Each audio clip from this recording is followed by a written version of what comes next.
So we are now live on YouTube by Students for Future Germany. And this evening we have a special panel about climate justice.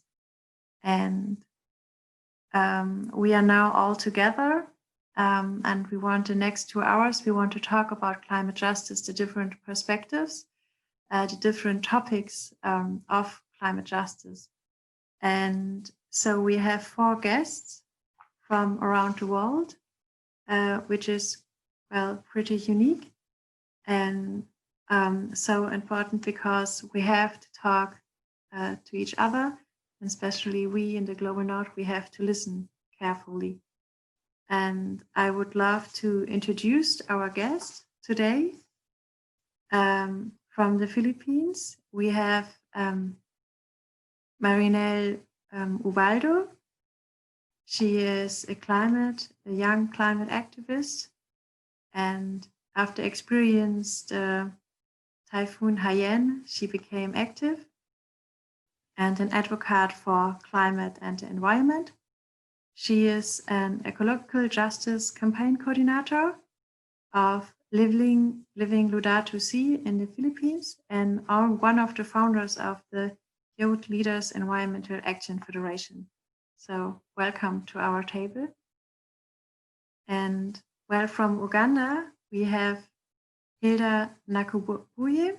She is the co-founder of Fridays for Future Uganda, and she is an advocate for gender equality and diversity inside the climate justice movement. Then we have Toni Nafshin, an economist and also a degrowth expert and climate justice activist. She is currently organizing a campaign to save the Sundarbans in Bangladesh. And we have our guest is Peter Donatos, a journalist, human rights and environmental activist, and he's currently also the chairman of Payday Africa International and does organize a campaign against Shell. And I would love to start with my first question, and this goes to Toni. So, system change, not climate change. That is a slogan used by the climate justice movement all the time. And because I know that you are an economic scientist and an expert on the field of degrowth, I would like to ask you if you could explain to us what is the meaning of the slogan and the concept of degrowth. Thank you, Catherine, for organizing this panel and inviting me here. Yeah, it's actually a very good question because oftentimes we think, why does a climate movement gives this slogan of system change, not climate change? Because should we not just focus on reducing, like keeping our temperature like 1.5 degrees below the pre-industrial level? Should we just not focus on some green solutions? Then why the movement is giving this system change, not climate change slogan? So that it kind of goes back to the point or this analysis that we say that the main reason of the climate crisis we are facing today is this economic structure, the economic system that always prioritizes certain groups' profits over collective benefits. And the point we are here has come to not just in one day or like 10 years. This is a culmination for exploitation of different territories over several hundred years. So kind of if we look back and see that why we are facing this climate crisis, we would see that certain lifestyle that we have created and that is used as a model for everywhere else for the rest of the world is a very high consumption-based economic model that goes to different territories, different parts of the world, so different continents, and kind of supports only a smaller part of the population could only live through using that huge amount of material that are being extracted from different parts of the world. And when we look into that, then we kind of start realizing that this very high carbon emission-based economic lifestyle, this is not sustainable. We are already pushing our planetary boundary. And if we keep going through that path, I mean, we are already on a very terrible path. If you look into that, we are already heading towards the tipping points. And after there are certain feedback loops start, we won't be able to stop the impacts of climate change.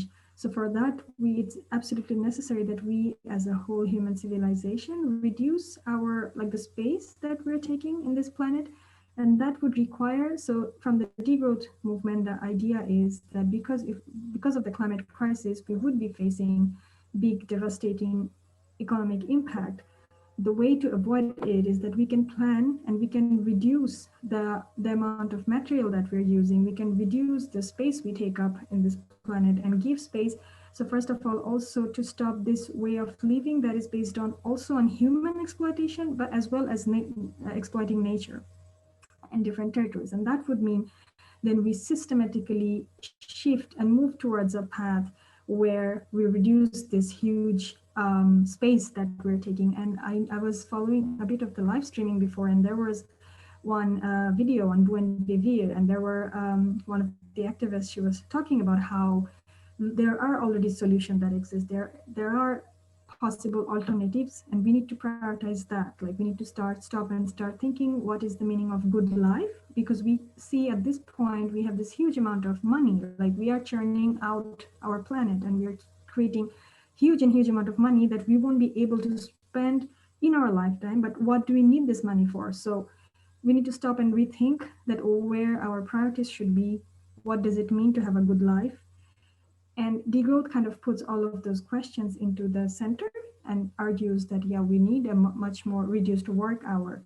We need more circular economy. We need to rethink how we extract resources from nature and how we value human nature relationship.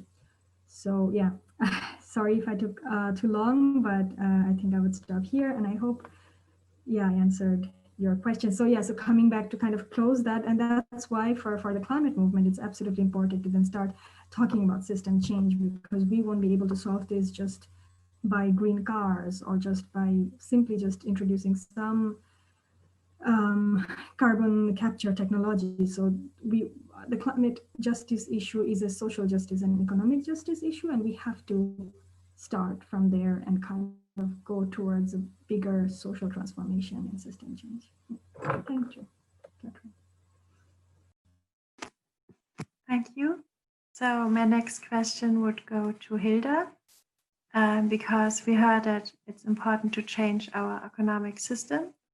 And I would like to ask, what's about changing our society and our culture? So is there anything else we have to change to stop the climate crisis? Hilda, can you hear us? Yeah. Yes, thank you so much for that question.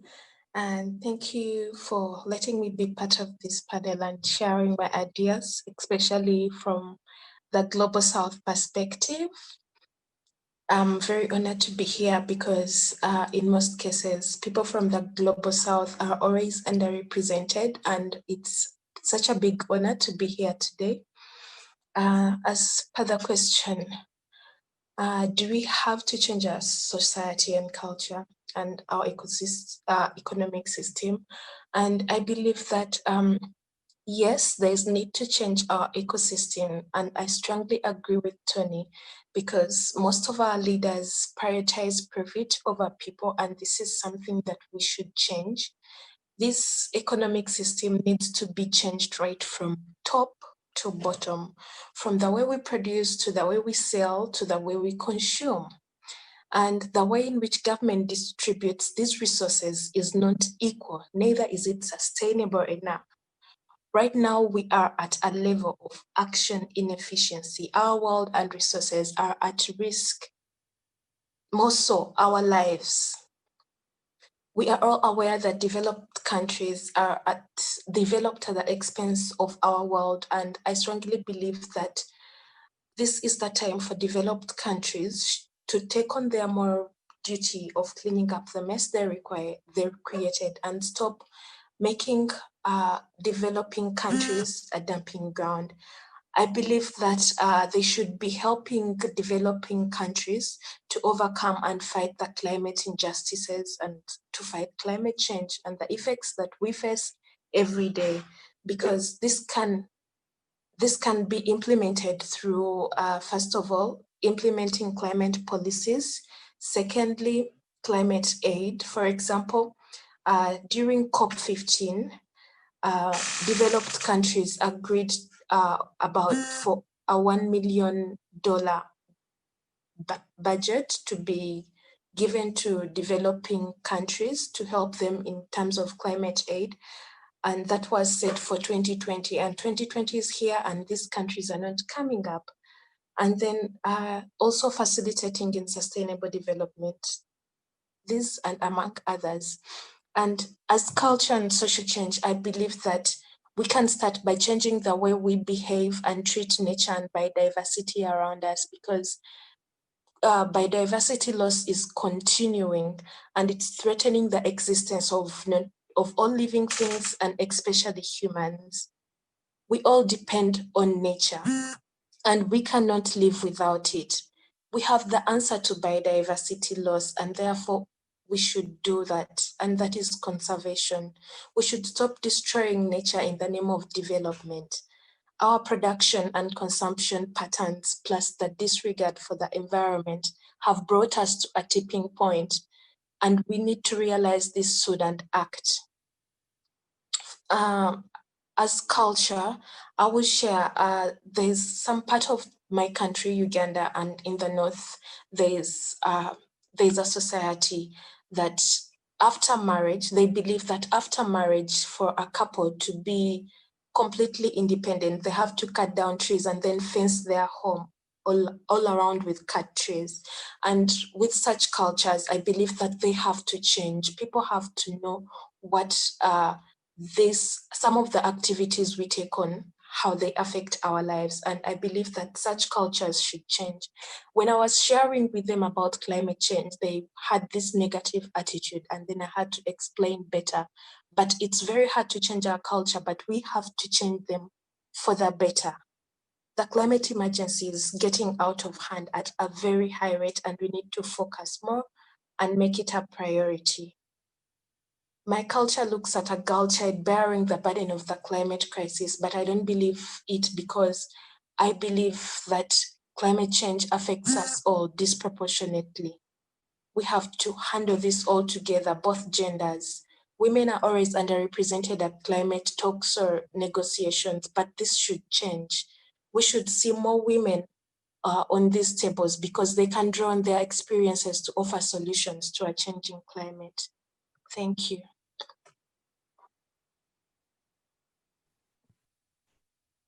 Thank you so much. And so my third question would be to you, Marinette. Right now we heard that it's important also that women are sitting on the decision-making tables and decision-making structures. And so my question to you is, because you are one of the founder of the Youth Leaders Environmental Action Federation, which sounds pretty cool and powerful to me. But why it's necessary to have this organization and to get involved as a young person? And should we not trust the old generation in politics to know what's good for us?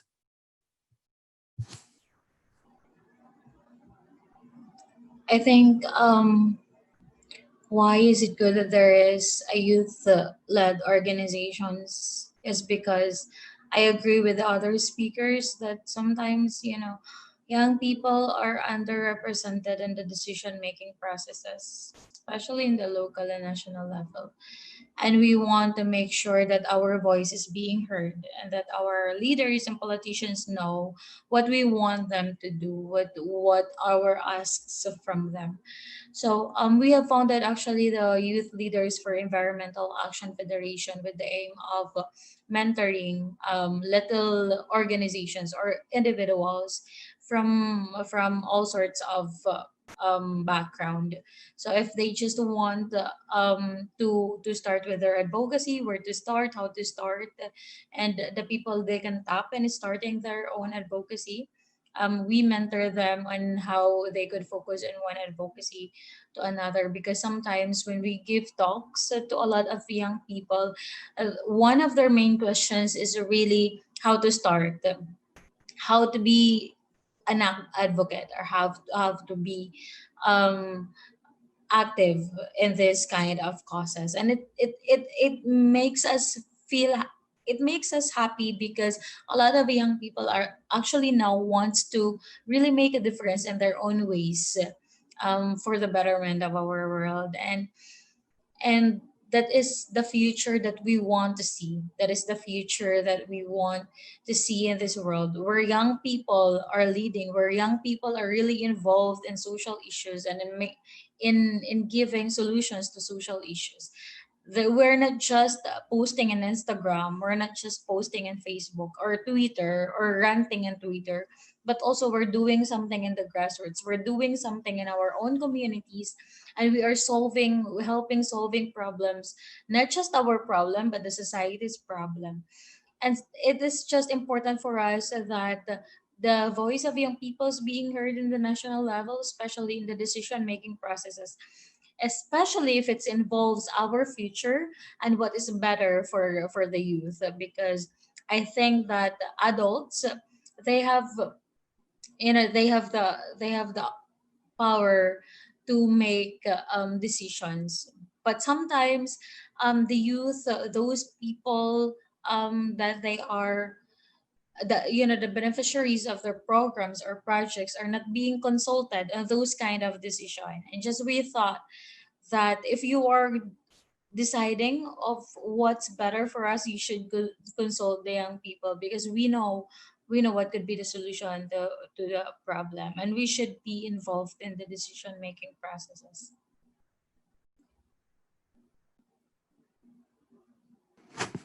So thank you so much. So my next question would be to Peter, because when we talked before the event, you spoke so highly about this new generation of climate justice activists.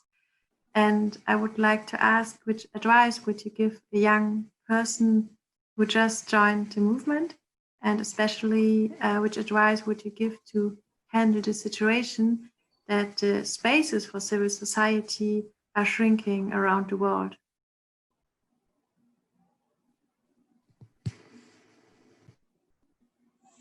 Okay, Catherine, thanks. Thank you very much for the invite. And I'm very glad to be part of these discussions this evening, especially when it has to do with young people. And for those of us who've been in this struggle for decades, we have a lot of stories to talk about. There are one or two things I just want to slot in, and I think is we're talking about climate change and system change, and I feel that somebody said, and I think it was Tony or so, that we have to change the way our economic system or whatever. So I think the way we produce actually defines the way we consume. This is what I have the conviction, because if we do not produce, we will not consume. So I will want to concentrate much more on the consumption. And that brings me to the point of system change. I've been moving around with talking to people, stakeholders, and I know that especially when we hear such terms like green capitalism, it stocks our mind as Africans, for instance, because we do not actually know what green capitalism means for us Africans. And that brings us to the fundamental question, based on the fact that capitalism is based on the principle of how to maximize profit.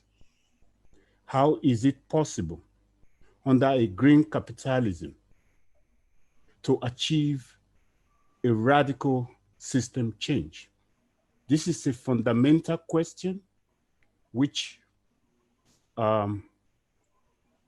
campaigners and political parties in the West are silent about and are not telling us what it means if we have to switch from one system to the other.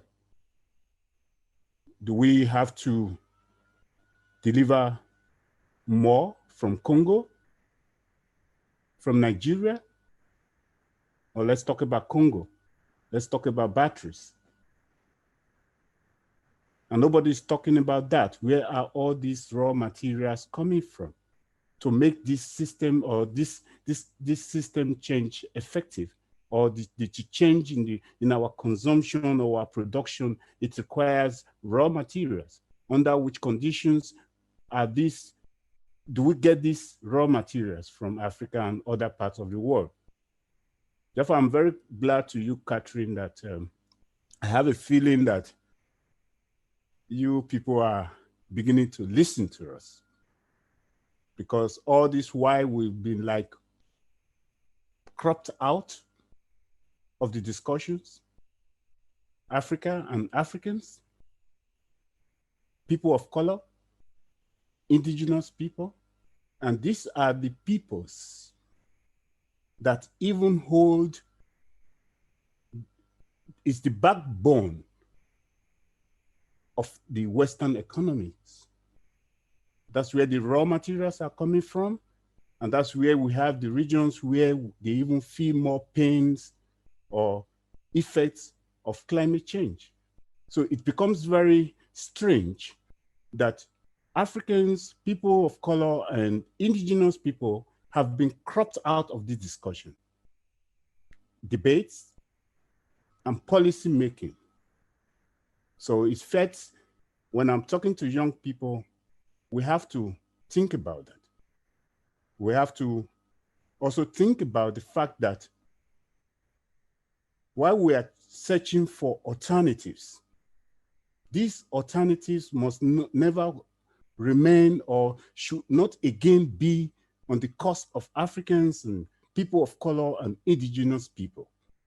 And this is where it's heading to now. And nobody is raising an alarm about that. And that is what is making me get sometimes nervous about that, especially to the Green parties, who are my friends, that we have not having any explanation from them as to what green capitalism means for this set of people. Now, the last point I want to talk about is why I'm so glad to see young people. By the way, greetings to Africa, to Nigeria, to Cameroon, to Burkina Faso, to Ivory Coast, all over Africa, to the youths who go to the streets to demand their rights, to demand justice. So my greetings to Africa. But let me say that no matter how many people will get to the streets, no matter how many treaties we sign on international levels, until we start to think about criminalizing the destruction of the environment, we will not make any headway. So a change of strategy is needed. We need to criminalize acts that amount to ecocide, because it's very strange, you know, that you have people can even get a license and get even supported by the various governments to go to other parts of the world to commit environmental crimes and remain unpunished.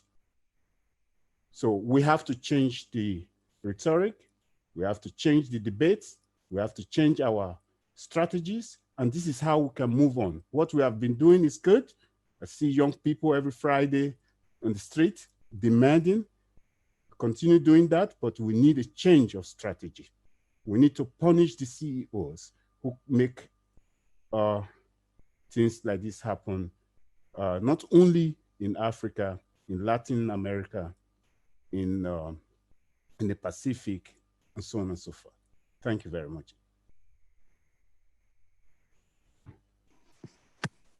Thank you so much. So before I ask again my next question, I would like to ask Miriam if there are any questions from the chat online. No, I'm sorry. I don't have questions for you right now.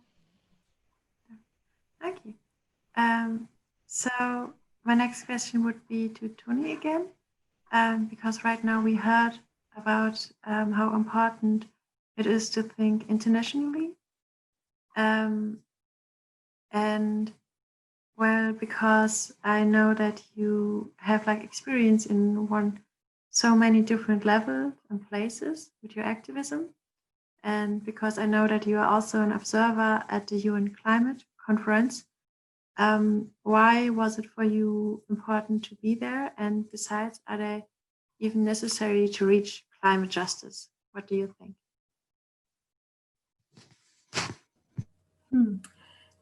It's funnily, I think at the same time, a very easy but also a difficult question. Yeah, I think having, like I was an activist in Bangladesh, back home, and from there my experience, but in Bangladesh, it was more in the framework of, we were fighting the World Bank's structural adjustment programs that were being imposed on us, and about the privatization of our education system and health system, and kind of like it was a continuation, I have to say, like how my life turned out, like when I was in school, high school, as part of that movement. It was not exactly a climate movement back then, but as a continuation, we saw in 2012 when our government started this project of, I will quickly then talk a bit about my the Shundarbans campaign a bit. I'll take the chance to go back to one of the campaigns that's very close to my heart. So when in 2012, government of Bangladesh first started building this coal power plant near the largest mangrove forest in the world, the Shundarbans. And although it was very clear that this power plant will kill the forest, the government was still going ahead with it. And it was again the same narrative that we need development, and look at all the countries in the world. Global North has developed, they have used coal, so why should not we? And from the movement side, we were saying that we need development, but this kind of development we don't want. It shouldn't be environment versus development, and it is possible to have different solutions. So one of the most famous slogans of the movement was like, there are alternatives to coal, but there is no alternative to the Shundarbans. And I think when we were mobilizing with that, so I think that was the first time kind of this element of environment started getting, and also for me, I was I started to get involved more with the environmental issues. And then during my master thesis, when I first encountered the IPCC reports, that's when I was absolutely convinced that the movement here in Global North needs to be much more stronger, because somehow, because of this whole global hierarchy, the communities who are the worst impacted, the frontline communities, the people who are we say frontline defenders, are the ones who are most affected by climate change.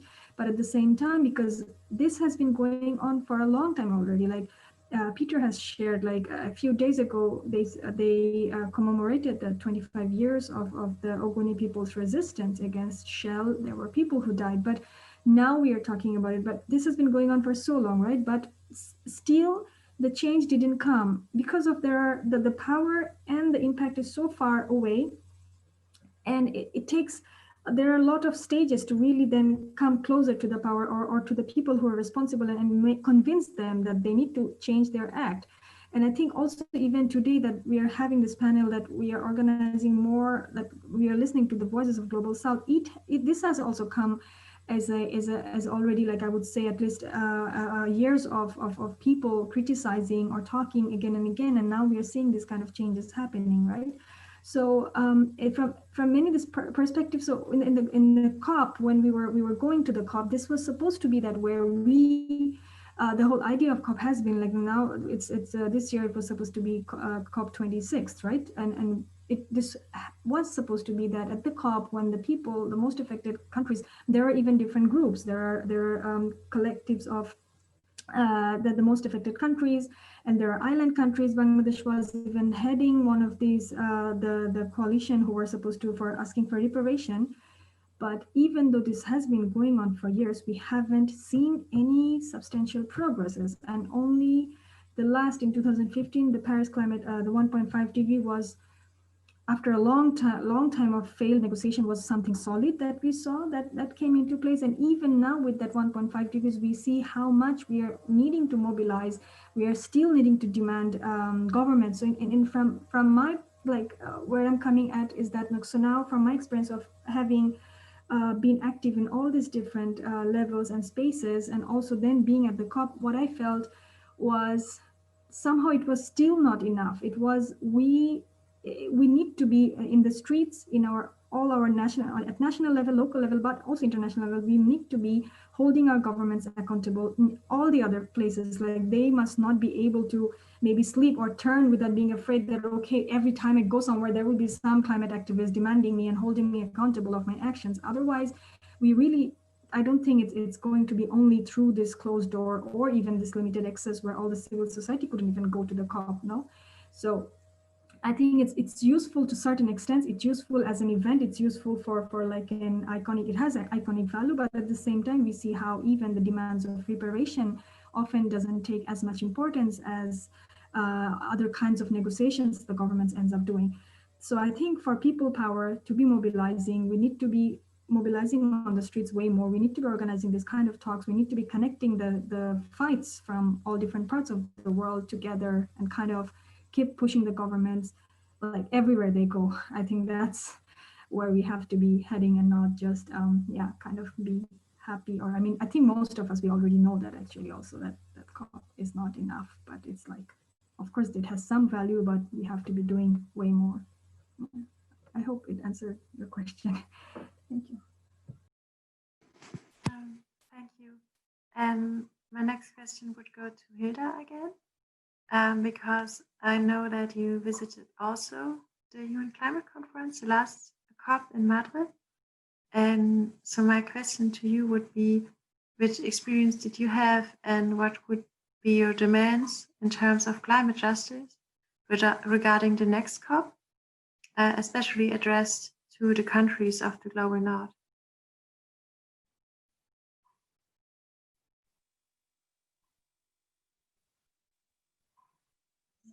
Thank you so much, Catherine, for that question.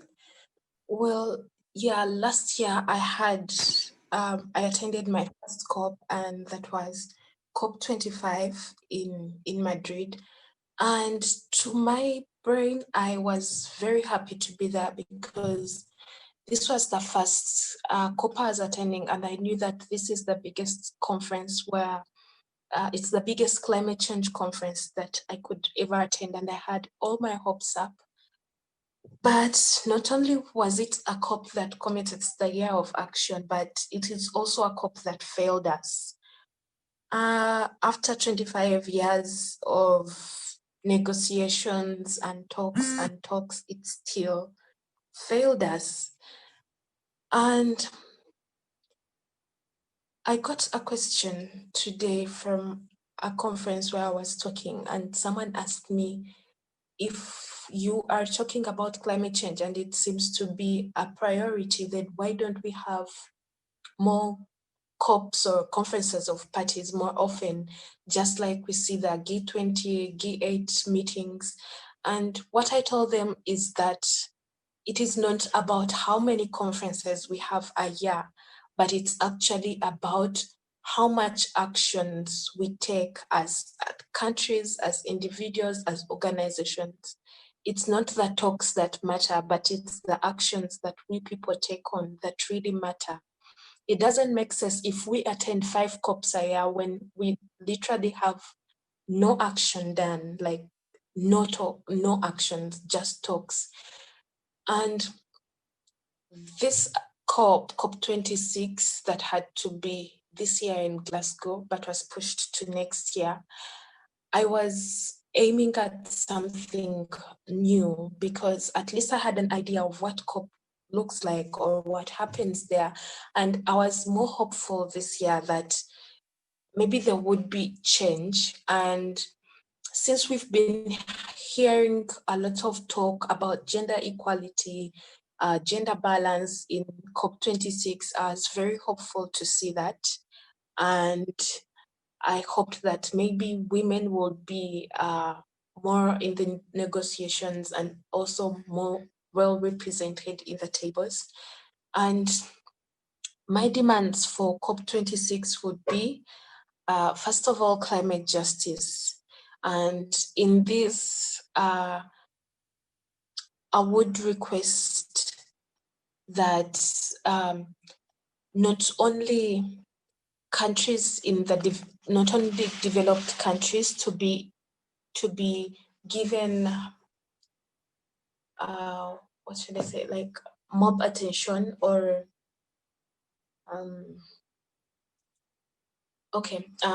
climate justice in the way that our leaders, the world leaders, make decisive choices and also decisions and commit to take on climate action as a daily practice, and not only a practice when there is need to, but also a practice that is done each and every day, because we are talking about an emergency. It's not something that is coming in the future. It is something that is already happening and therefore should be given priority. And also climate justice includes implementing the present policies, the policies that have been agreed to or ratified. For example, my country, Uganda, ratified the Paris Agreement in 2015, but then this agreement has so many goals, but implementation is a very big problem, not only for my country, but also for many other countries that signed this agreement. And therefore, I would demand for more concrete actions from countries that ratified this agreement. And I would demand that we should solve this global crisis, climate change, as a global community, because it does not discriminate when it is affecting us. So I would demand that countries globally come together and resolve this crisis as a global community. And I would also demand for biodiversity protection and conservation, because I strongly believe that our lives depend on nature, our health, and everything we do depend on nature. Without nature, we cannot survive. And I would also demand that developed countries take on the responsibility of their actions and be accountable for them. They should stop making developing countries a dumping ground. They should also treat us like the human beings we are. Yeah. Thank you. Thank you so much. And Miriam wrote that there are no questions in the chat. And so I would like ask Miriam to ask the next question from the audience. All right, our audience has woken up yet. So I have several questions now. And maybe because Marinelle is still with us, I ask you the first question. And it comes from Kiel, so the very north of Germany. And it says, couldn't we found partnerships between regional climate activist group for exchange of knowledge and experiences and to plan climate action together? For example, the group in Kiel with Manila? Is it the question is if it's possible? Yes, and if you would like it, or it would help you or not. Yeah, actually, we have been doing that. Like here in the Philippines, there are a lot of branches for like Fridays for Future and other organizations. And what we do basically is, as we are envisioning the same goal, we have the same aim, we have the same vision, and that is to protect the environment, to hold those accountable, those people who are accountable, to demand the accountability from them.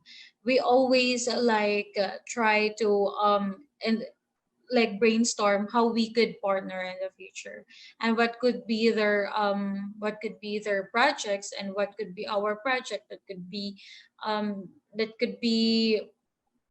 fused in the future project, and how we could support each other. So basically, here in the Philippines, we are just a small community of climate activists, and that so we're already scattered around the country, and we always want to support each other's advocacy, because we are just aiming for the same goal, and we're just aiming for the same we are just demanding for the same accountability. And yes, we're already doing like a lot of talks and interchanging of ideas with a lot of Fridays for Future groups in different parts of the world, like in Japan, in Europe, and in other parts of the world. How they could support us in our advocacy here in the Philippines, and how we could also like partner with them in their advocacies in their own countries, because I really believe that we can adapt and replicate other initiatives that the youth organizations have already doing in their own countries, because that could be that could be a useful tool already in their own in formulating more projects for the social issues in their country. Sorry. Thank you. So I now got another question. It's a concrete question to Peter. So I would ask you the question, Peter, and it is about, they are asking, so the community asks, how dangerous is it for you to be climate activist in your country and to fight against Shell? This is the first one. I have a second one for you later. Oh, okay.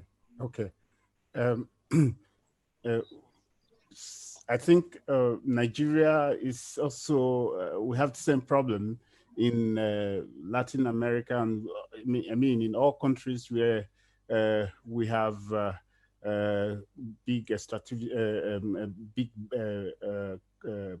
companies doing businesses there. In the case of Nigeria, it's still very dangerous to be an activist, generally an activist, not only environmental activist. And way back in the 90s, when we were pushed out of the country because of this, and make me from my youth days to now to leave my parents and be outside of the country. And it's we have democracy in Nigeria now, which makes it a little bit more difficult to explain. In the time in the 90s, it was a military dictatorship, and now we have a kind of democracy existing there. So what we have there now is not people being often arrested for their activism directly, but indirect persecution, extrajudicial murder, and kidnapping, and all that is happening in my country. So it's extremely dangerous to do this kind of business, human business in Nigeria. And but the people are very determined, because they don't actually have more to lose. If you follow the events in the last weeks in Nigeria, you would discover a determined generation. You would discover a determined generation, a generation that is so determined for change. And this is not only in Nigeria, all over the world. The youths are standing up, and they are speaking, and they have spoken, And it is now time for us who are a little bit older and the older ones to pick it up and not only listen, but act. Act now before it's too late.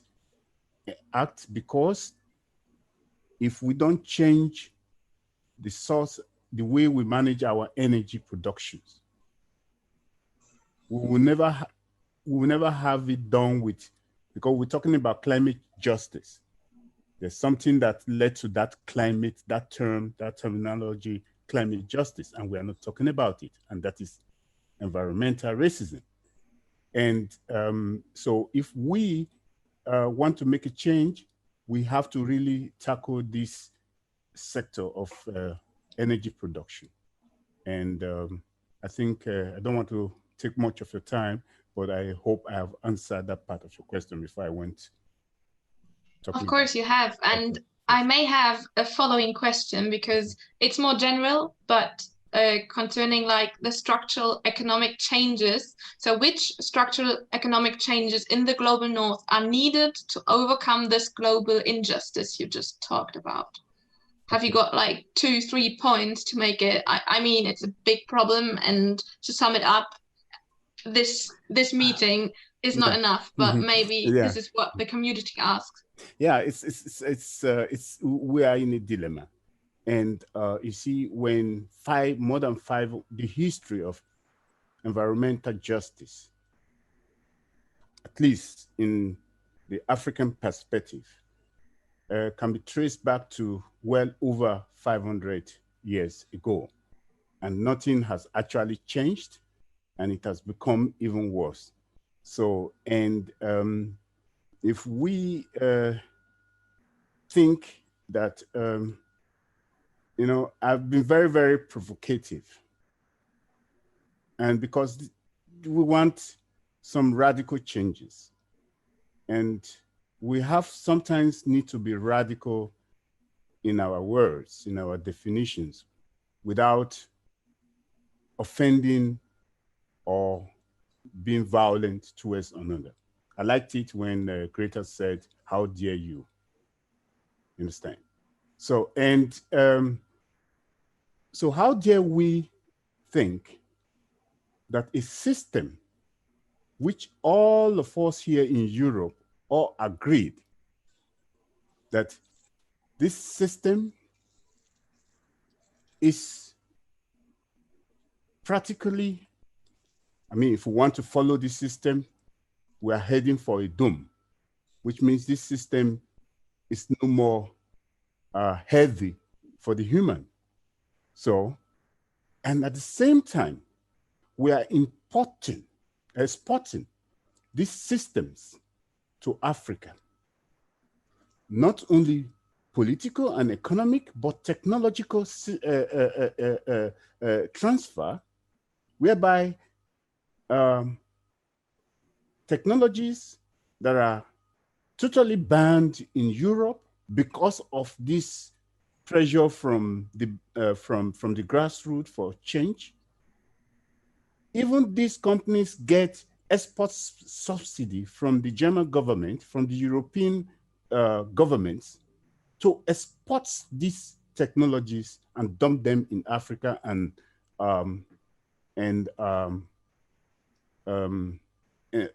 global, so-called global South. And so I asked myself, how dare you think that we will believe that you are really serious about change, about radical change, because that is what we need, radical change, to be able to at least try to save the planet, you know? And on the last point is, and that's what I always say during my lectures, how is it possible under this regime of capitalism to achieve that which we have been saying now, talking about a radical change? Because the principle of capitalism is based on the maximization of profits. And so how is it then possible? You see, it makes it, for us who are campaigners from Africa, we speak to you, but we just feel, how is it then possible for us to allow us to breathe? Because we can no longer breathe. 500 years, more than 500 years. And there seems not to be an end. So how is it possible for them to wanting us to believe them that they really take us serious, even when they don't even listen to us? And we see things happening in Europe, and we know very well that the system here, the social system, the wealth is not coming from Europe. It's coming from somewhere else, from Africa, from other parts of the world. And these are the people that bear the most, the adverse effect of climate change. They get nothing for their raw materials. Their means of livelihoods have been destroyed. Their children are forced to take risky routes through the deserts and the seas, to die in the seas in tens of thousands of folds to get to Europe and to be called economic refugees. You know, this is a compact project or concept. You know, it's everything in there. So when we're talking about energy, when we're talking about climate, we're talking about justice, everything is just built in there, and it's all about racism. So let's not forget that part. If we want to fight this system, we have to fight racism, because it was racism that made it possible that the white Europeans all over the world enslaved people, enslaved Africa, destroyed the environment today, and nobody gets punished for it. Let us say, forget about 500 years ago. Let us talk about today. How is it possible that a CEO is destroying the environment and means of livelihood in Congo, in Nigeria, and other places in the world? But they even get subsidy to do that, not even get punished. So we should start talking about that. If young people, please, we should start talking about that. You should start putting pressure on your governments. You go sign treaties, but these treaties, you have to put it into your national laws. And that's what you should be fighting for on at the different national levels. Your Friday for Future, it's good to explain to the people the effect of climate change, but it's now time to get radical. I mean, radical in the sense of not, Catherine knows what I mean by being radical. She has experiences about that, because people always misunderstand that term, being radical. What I mean by that, we need to be forceful with our demands. Thank you. Thank you very much. I ask Catherine now if I continue with 2 more questions, one for Tony and one for Hilda, or if I leave her the choice of the next questions.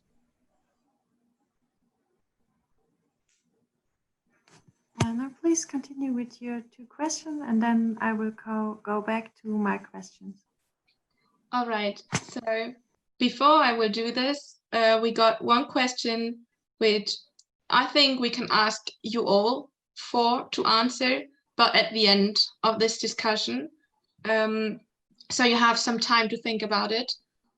It's more about, it came from the chat, and they ask us, how do you keep up hope and motivation in the fight against climate change and for climate justice, despite so many frustrations and seeing no fundamental changes happening? So I think it's a nice question in the end, so think about it. And now I continue with the question to Tony. And we got a question that asks, where can I, as an individual from a global north country, start when I would like to do more for climate justice on a global scale?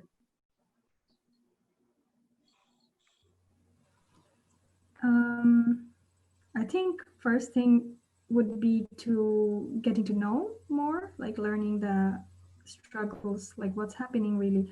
I think it would sound a bit nerdish, but I think starting the IPCC reports is really a good start in a way, because it kind of really centers you. You kind of get an idea of what we're dealing with, and at the same time, it really makes the urgency clear, and the fact that it's a scientific report. It's like the best scientists in the who are dealing with all these different areas of nature, right? All these different parts of climate, they come together as a panel, and they provide, all of them come up, work. This is a very rigorous work. And then if you encounter that, I think that kind of really shakes you and stays with you. And from that point, I think then you can never go back. So once you read the reports, you would really see what it would mean on a global scale, and what impacts it would have on different communities in a global south. And then it could never be anymore about for the love of skiing, or like we had this, I will quickly just take this chance to talk about this the BIPOC Climate Justice Conference that we organized just last week, not last week, 14th, 15th of November. And there in one of our panel, this was the discussion at how there are these differences between the people who are fighting for climate, but then there are people who are fighting for the love of skiing. And then there are people who are fighting because there are songs that will never be sung. There are communities who would not be there anymore, who are the whole house, like my homeland, like Bangladesh, by 2071, there wouldn't be any country called Bangladesh because of the sea level rise. So when you know that, I think you can never stay stuck in a privileged bubble. Then you would never, you would have an understanding of how unjust this crisis is.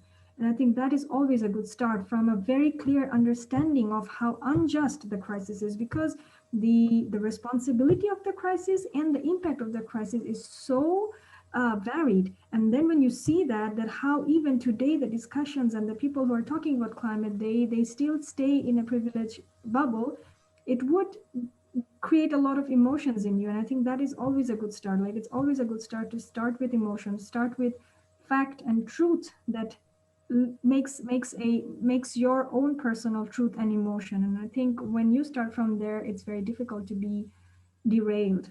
Then you would find your way. I think that's what I would say.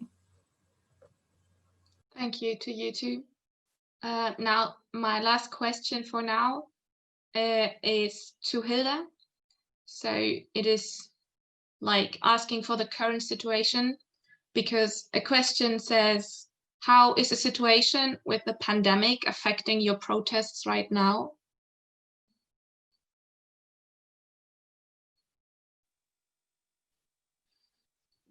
Thank you so much for that question.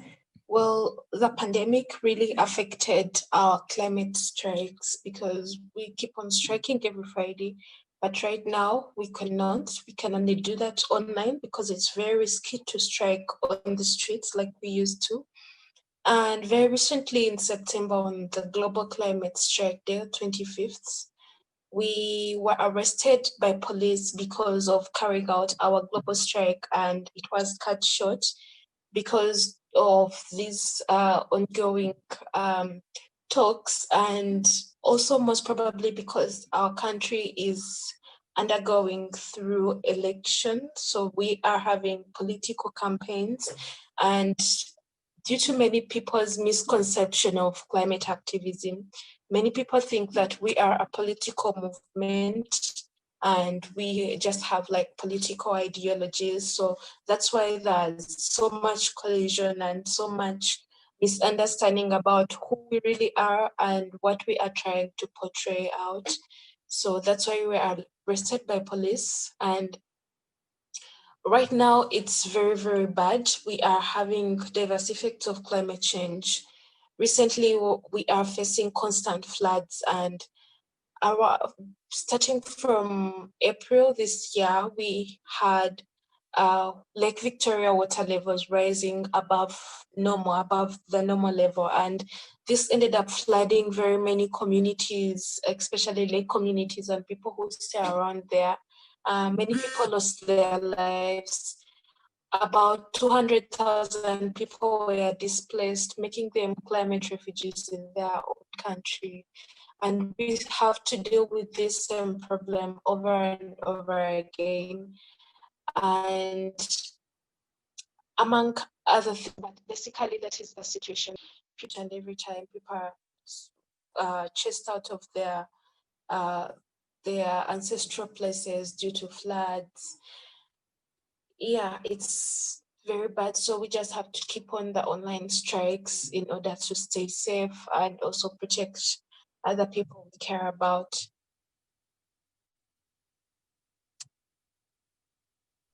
Thank you.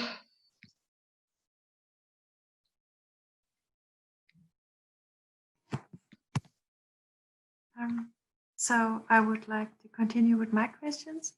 And to our guests, if you want to, if there's a question you also want to answer, then of course you can answer as well, or if you want to add something. And well, my next question would be again to Marina, because we just heard from Hilda about the effects of the climate crisis in Uganda.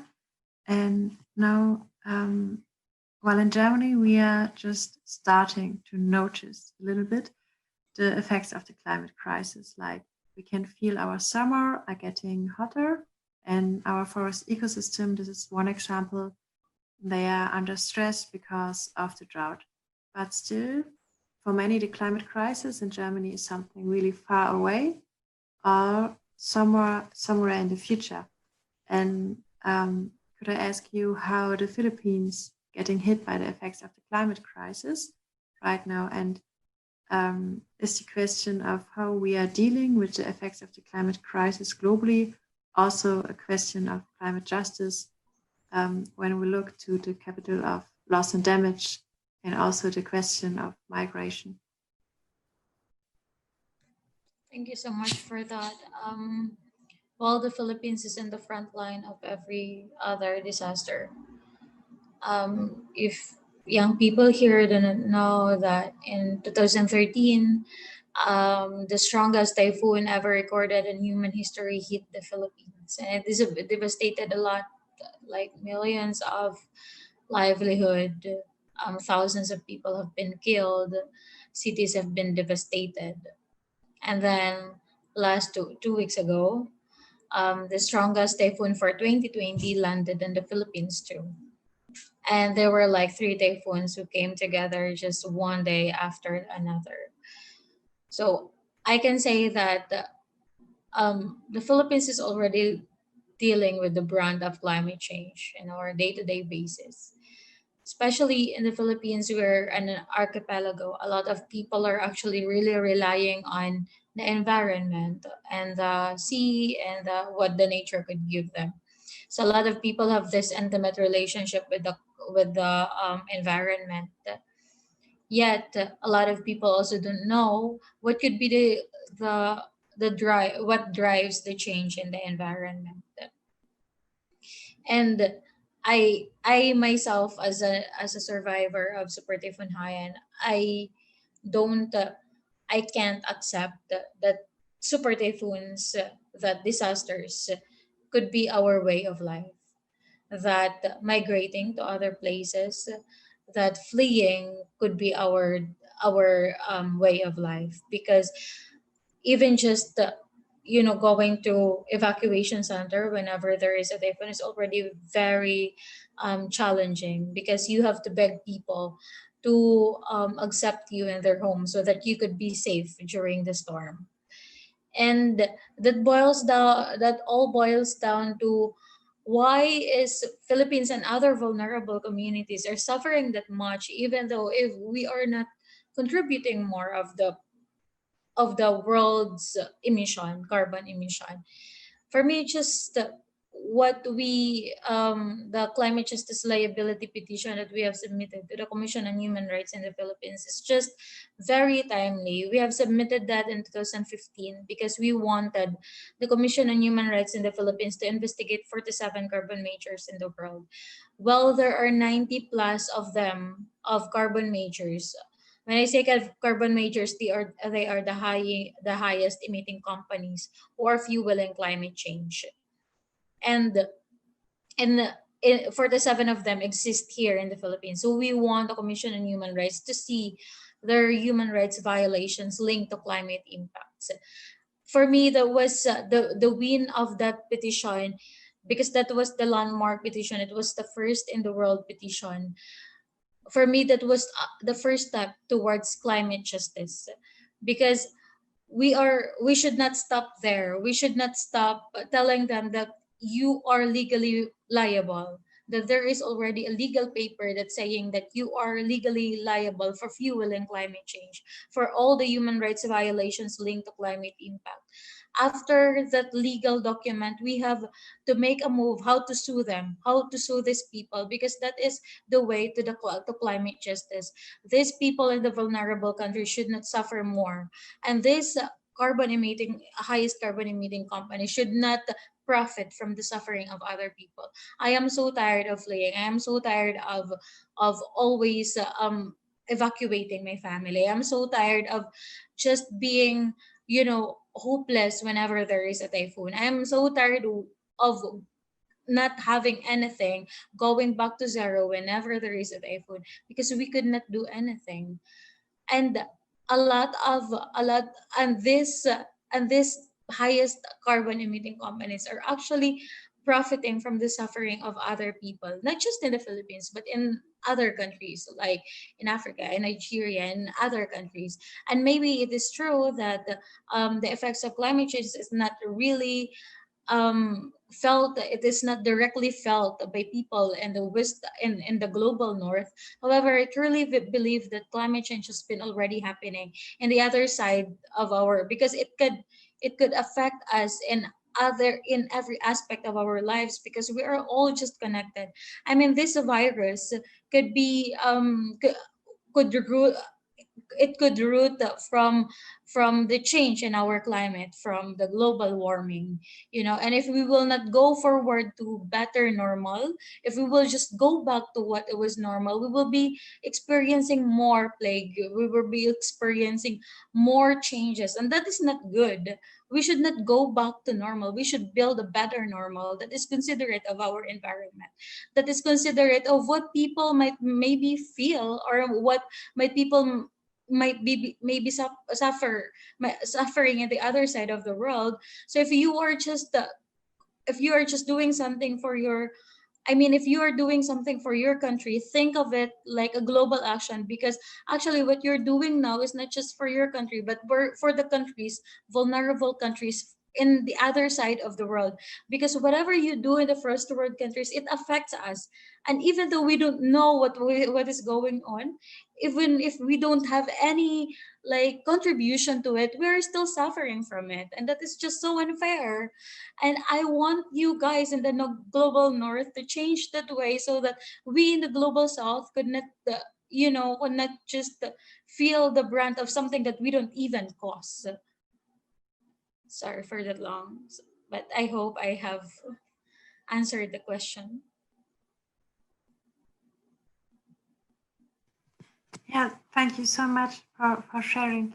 And so my follow-up question would be also directly, because well, in Germany we also right now have a discussion about ecocide and how we can hold accountable the huge companies who are destroying our environment globally. And so I don't know who would like to answer, but what do you think about this discussion? Okay, Peter, I think. And because I also know that you are part of the campaign in Germany. So I think this is also like a really important step forward. How can we sue the companies who are doing this huge destruction in our world? Okay, thank you very much. Sister Hilda from Uganda was asked about the coronavirus pandemic. Please allow me to say that from my perspective, that Africa actually does not have a problem with coronavirus per se, but a hunger virus. That is what is actually biting hard in most countries in Africa, and that is also aggravated by the coronavirus itself too. And I think that I want to commend the the speakers who've been making a lot of beautiful statements about the way to make a change. And I think we should not relent in our efforts to continue to fight, because I can explain, I can tell you a lot from my experiences, because I think that they cannot sleep while we are still awake. I don't believe that they should sleep while we are still awake, because we are living with the problems and they are profiting from that. And it's not about dividing peoples. Of course, we've been divided. We need to bring the peoples together, but we have to know where we are. Then in Germany, in Europe, there's been a lot of campaign to criminalize ecocide. And we have campaigners like the Pope, even Macron, and we have some other initiatives from Belgium going on right now. And I think Greta even donated $100,000 to support. I mean, she got a prize and she donated that to support the fight. I mean, the cause of criminalizing ecocide.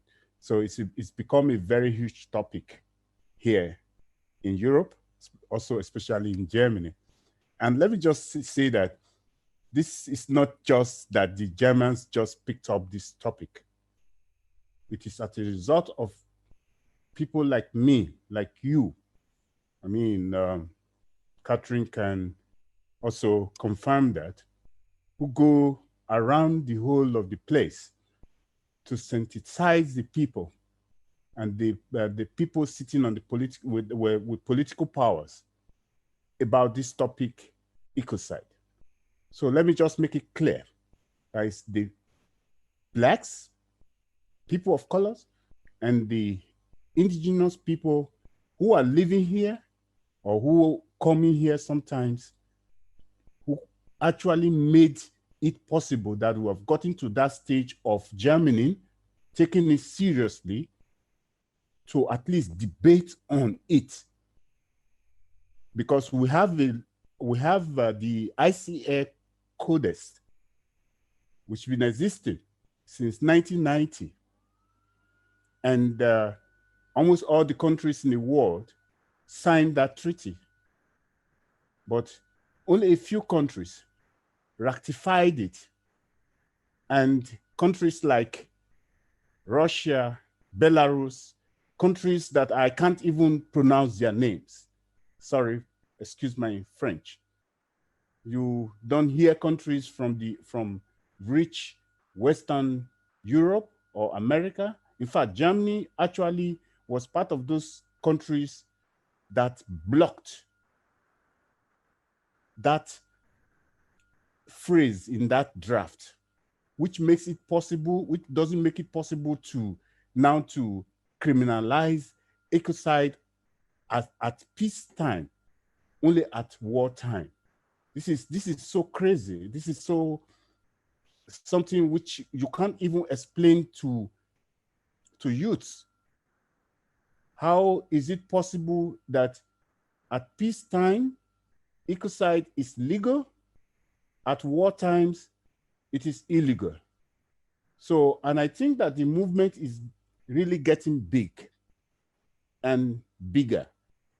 And there are a lot of campaigns going on right now, petitions. I have one running right now together with Payday International, with about 20,000 people already signing. Please, you can continue to sign this petition we must continue to put pressure on the governments.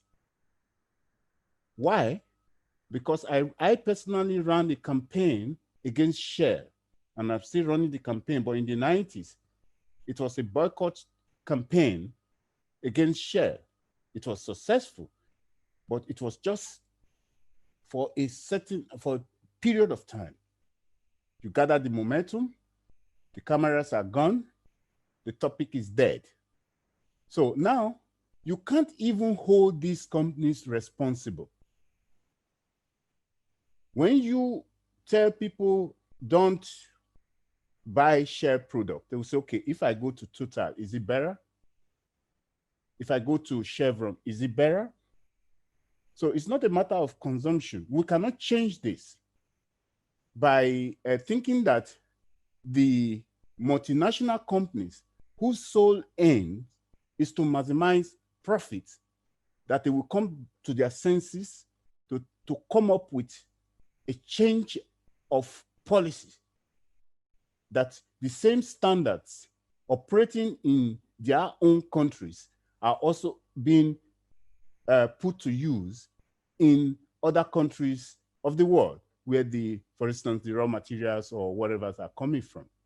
So what we need is, like political parties like the Green Party, forming a coalition, a broad coalition with other like-minded parties, especially from the left side, to enact a law that will forbid, that will prohibit any multinational company that has its roots from Germany to carry out environmental crimes, be these crimes here in Germany or outside Germany. We need this law. We need this law to be able to move forward. If not, we'll just be going to the streets and protesting, doing our petitions, and they will even give us money to do that. You know, they will even give us money to do that. You know, so and generations, and we continue to transfer this traumatic experience to other generations that yet to come. So when are we going to see an end? So we are asking for an end, and the only way we can ask for an end, and we can get this end, is to have a functionable law on the. If we don't have, we can't wait for this international consensus. It will not come. They will always find a reason, and they hide behind this lack of consensus to say, oh, okay, we are in Germany. Germans will always say, wir können das nicht alleine schaffen. We cannot do it alone. You know, that's always what you always hear. But they signed this contract, this treaty together. They signed it together. So why can't, so if it's not possible to put this into practical terms together, then let us start doing it, or doing it nationally. Let's not wait for the other. So that should be the tenor of our struggle, to confront the national governments, to enact laws, to punish CEOs for committing economic crimes in this part of the world, on destroying the environment that will also lead to climate problems. So I hope I'm not taking too much time, but I think it is very, very important for this evening, when we're talking about climate justice, we must talk about sanctions. We must talk about sanctions, because we can't breathe anymore. I personally have gone through, 2 weeks ago, I said it in one of my lectures. I said, it's very rare to find, we have them, but very few people whose biography is just determined by the struggle. The struggle is the biography is the struggle. But I want to live a different life. People want to live a different life. Like Marina said, you know, people want to have social security. They want to be secured. They have a right to that. Everyone has the right to stay in his or her own home without migrating. because this is the place that is familiar to this person. So stop destroying the homes of these people. Just like as I'm so proud of Catherine when I started seeing him on TV with his actions there with I think Hamburger Wald and this LW Arms. I was so proud of her and so on. This is about what they call Heimat. So how dare you people think that I don't have the right to also have a home? How dare you people think about that? Thank you.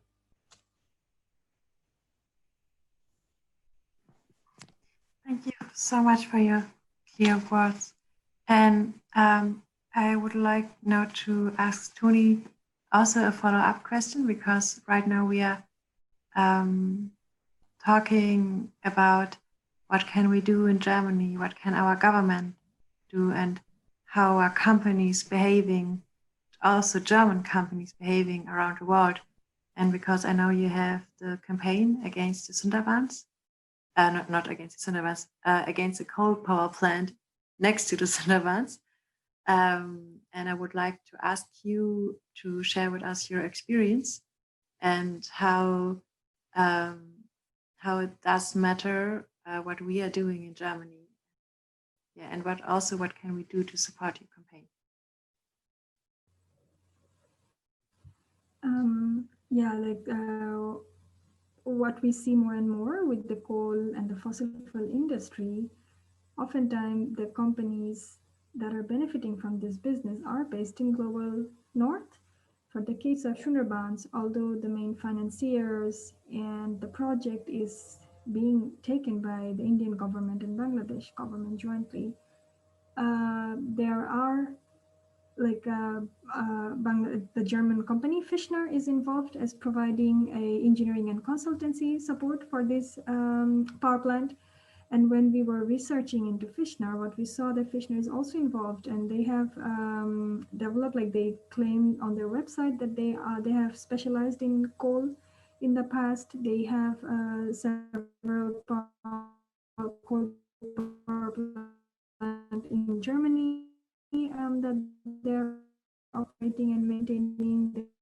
They're building some also in different parts in Africa, in Afghanistan. So, and then because I also work with Urgewald, this NGO, where we look into the finances, heal, like kind of address the root of the climate crisis. So mainly it's the few fossil fuel companies that are really driving it. But then when we look who are the money and the investors who are giving money into these companies, there we also see there are several German. So there are, of course, a lot of other international companies and banks that are supporting fossil fuel businesses, but definitely, like today, as part of my research, I was just looking into all these German financing companies and investors, creditors who have projects, who are financing in different fossil fuel projects in different parts of the world. They're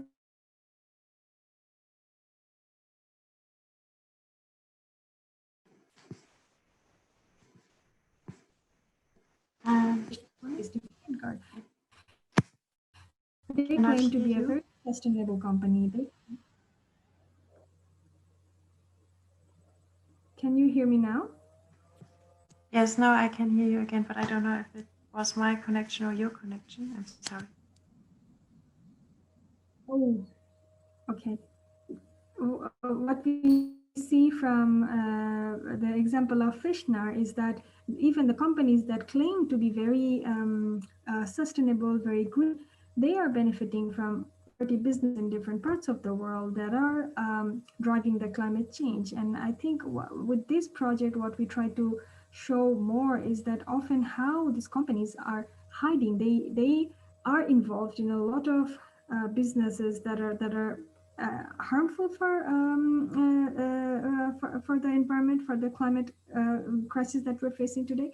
But at the same time, they do a lot of greenwashing in their own hometown. They claim to be sustainable in their own country. They could even be working with the federal governments or different parts of like helping taking up projects that the government ministries are suggesting. So this was like what we wanted to emphasize as well. Like we need to then kind of again clarifying the responsibility. So it's not only just that the governments are not taking enough steps, but it's also the businesses who claims to be green. They are also involved in different kind of projects. So, and this is what happens always. Like, and then this is what we hide with this, like global, like relationships, economic business relationship. It gets so difficult to really track who's doing what and hold them accountable. We are not able to directly link the responsibility, like the impact with the people who are responsible. So with the Fishner campaign, when we organized this a mobilization in front of Fishner's office, what it was also kind of satisfying for us as well, because we could tell that they never dreamed that for a project far away in Bangladesh, they would have people in their own town, this Fridays for Future kids, and all these people of their own hometown coming to their office and demanding, like, why are you doing this project? Why are you destroying a mangrove so far away? So that was also what we see. This is, I think, also a kind of like a positive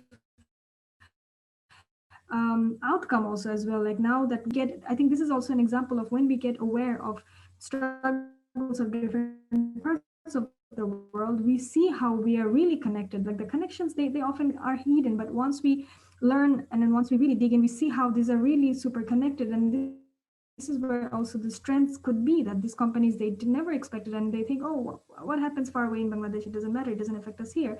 But when in their own town, they get questions now, they have to answer to their own citizens that, and also that the employees and their employees' kids are asking their parents, like, oh, you work, so we thought it's a very proud job, but it's not so much. That has allowed, we could use this kind of social power as well to force and kind of strengthen a campaign's, a campaign.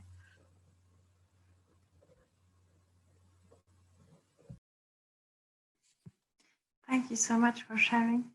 And my next question was also like a follow-up to Hilda, because, well, like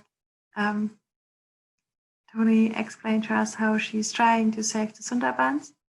And also me in my home region, I'm trying to save a forest. And I know that you are in Uganda also really active to try to save an old forest as well. And I would like to ask if you want to share why this forest is under threat and what your group is doing to protect it.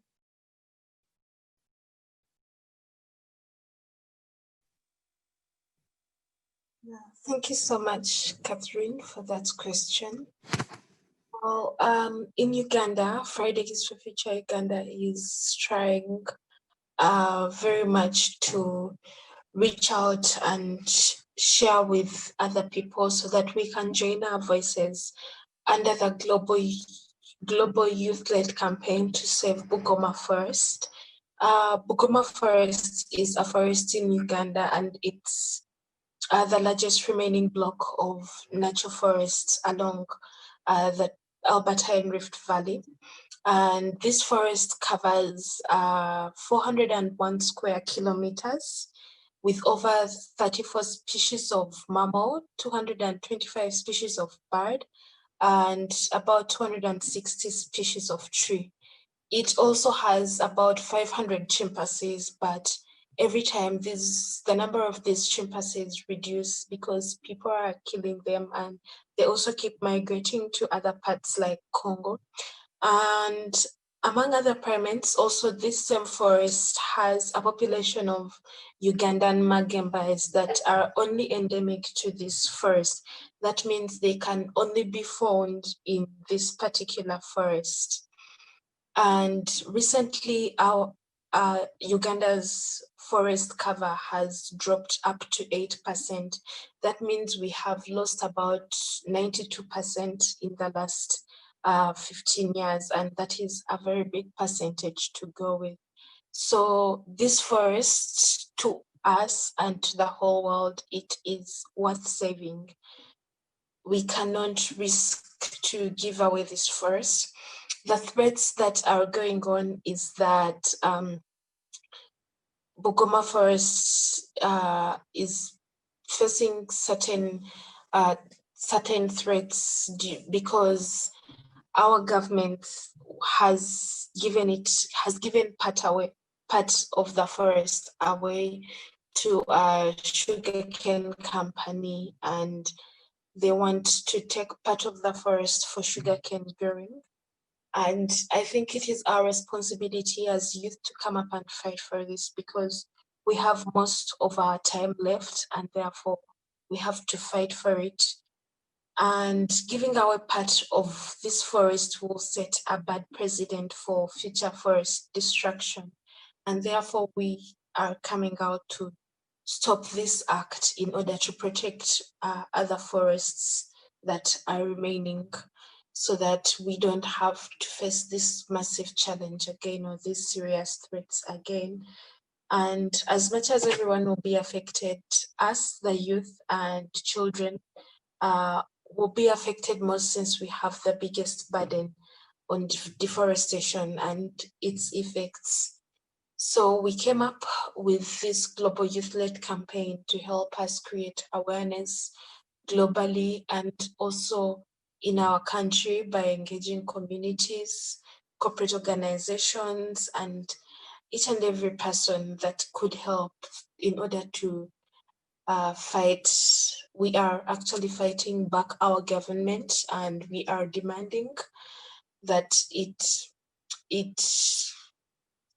cancels a certificate that was issued to one of the sugarcane companies, that is the Economic, Social and Impact Assessment Certificate.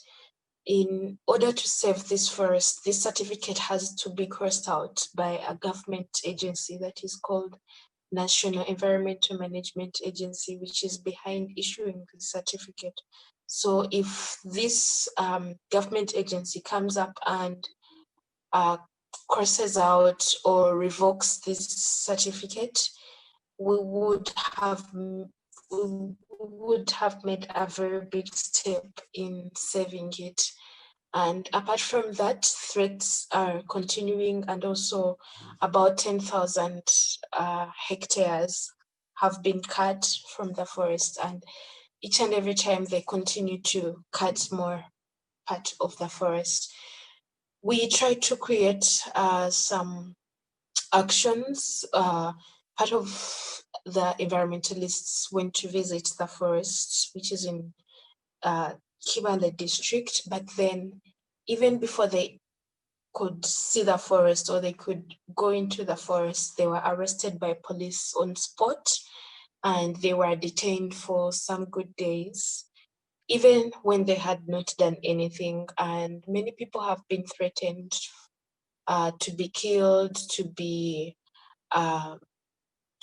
locked down, to be, a lot of things that are happening. And we are scared of our lives. We are scared of what could happen anytime from now. But then we continue to create awareness about this issue, because it not only affects us, but it also affects the people that are coming after us, and also the people that are in the country right now.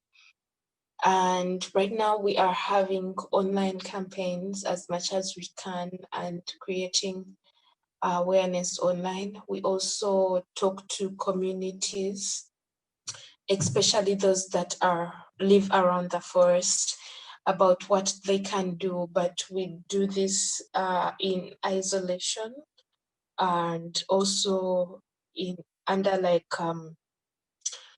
like not openly, because if any person or if there's any spy who gets to know this, then our lives are at risk. But we are trying as much as we can to do what we can.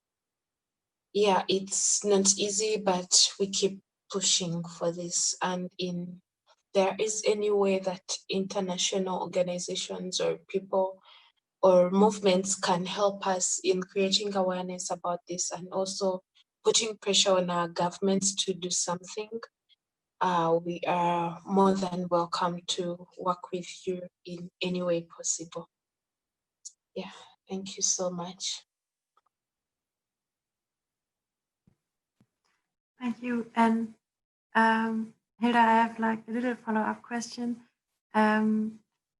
So would it be like a good idea maybe to think also in Germany Fridays for Future to make, because, well, in Germany we have like little struggles also with protecting our forest, to make more solidarity action also to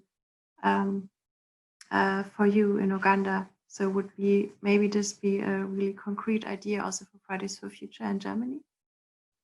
Or do you wish more support on this view? Yes, we really need a lot of support because what we are against is for like government. It's like government agencies, and in all cases they have power to decide, and they have a lot of power. So we need a lot of support. We need solidarity strikes. We need solidarity actions. If we can do this very often, then it can really create a big step. At least we can like put pressure on this government agency to do something, and eventually they would try to do something.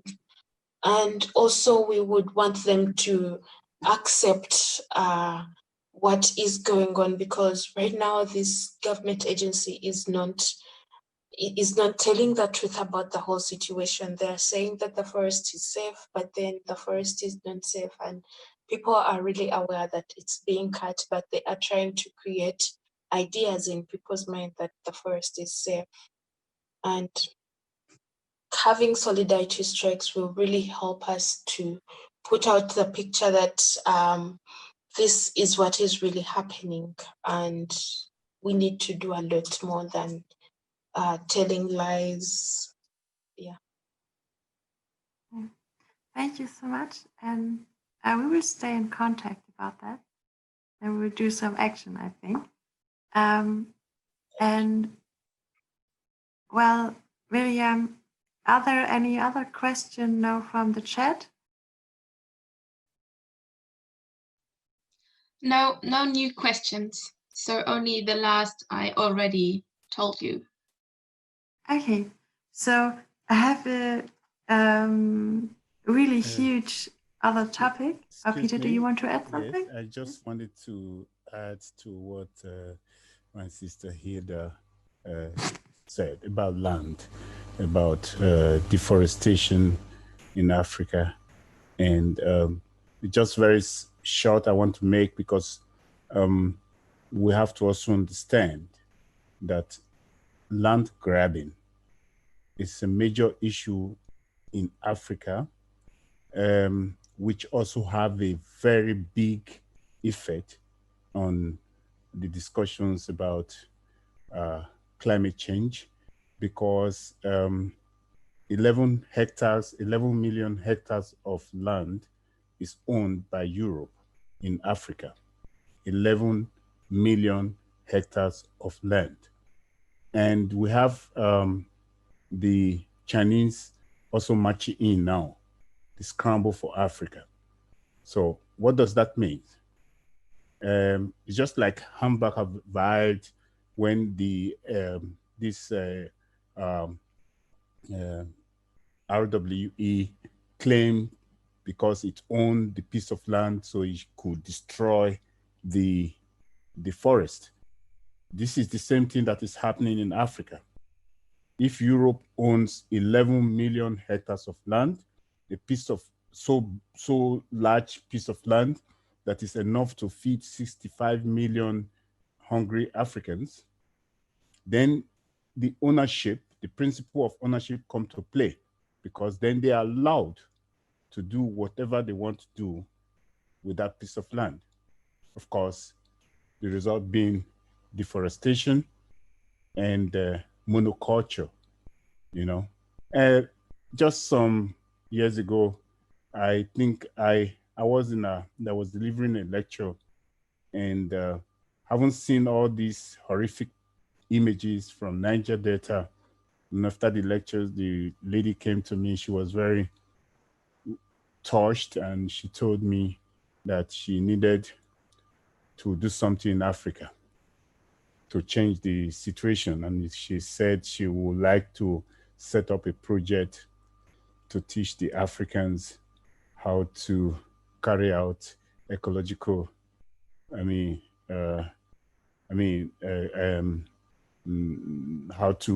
to till the soil in such a way that,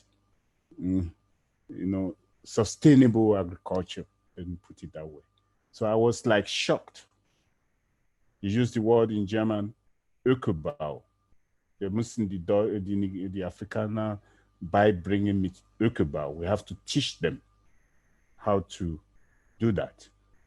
And I was shocked because I have a reason for saying this.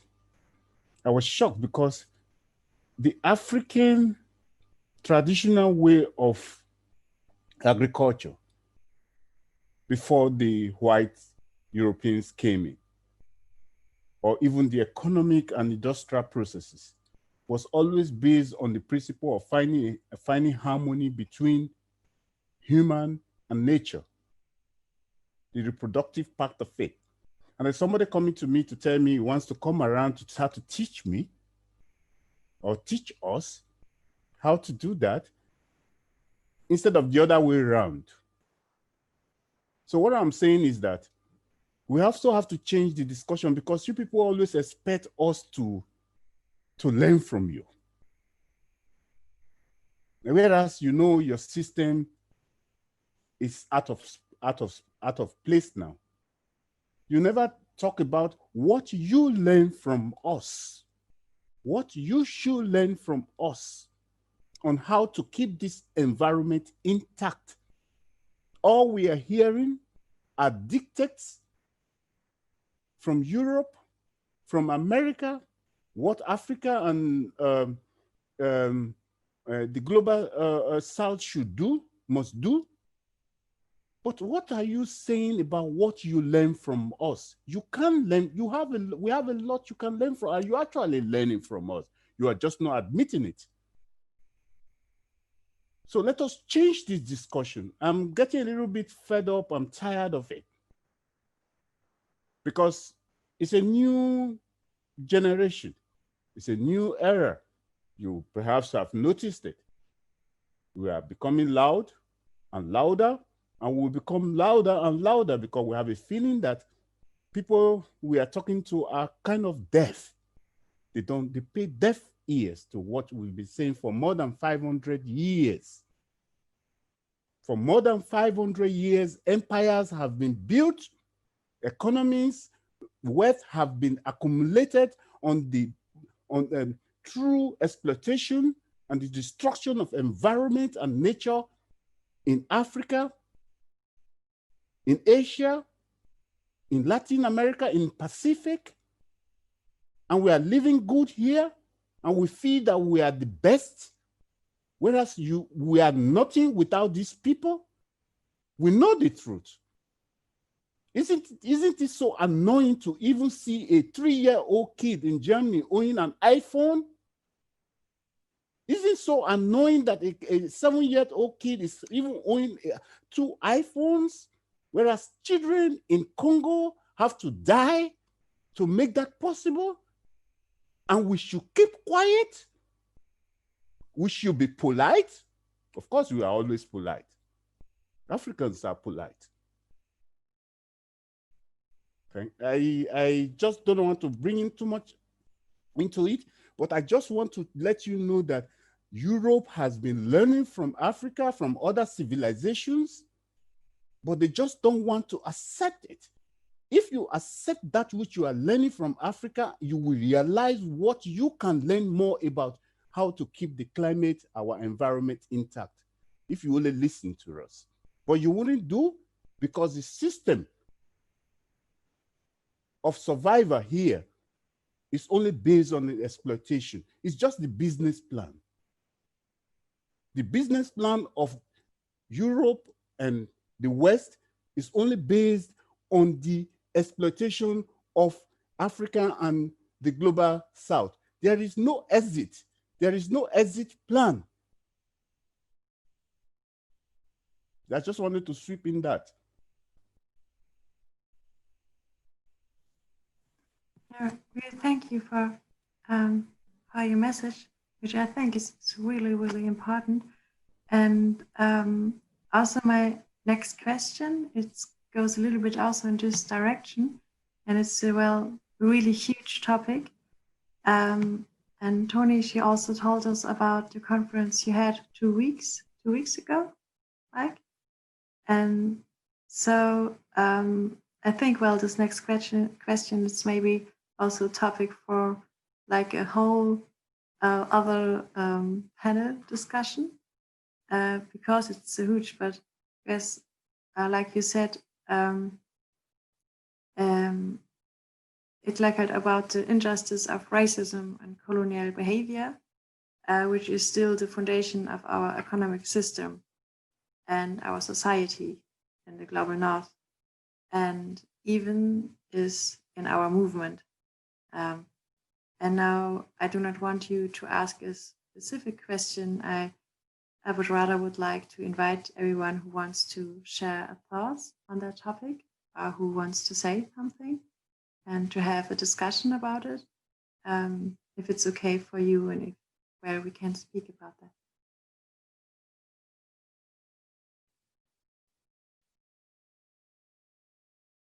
No.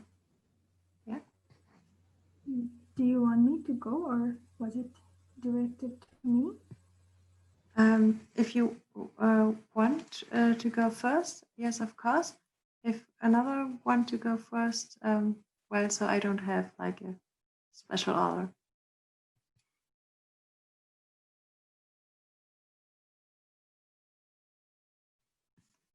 Do you want to go first and to talk about the conference you had 2 weeks ago, maybe to share some thoughts about it? Peter was actually also one of our panelists for the opening session. I think it was in so many ways a very inspiring experience for a lot of people who participated, and for the organizers.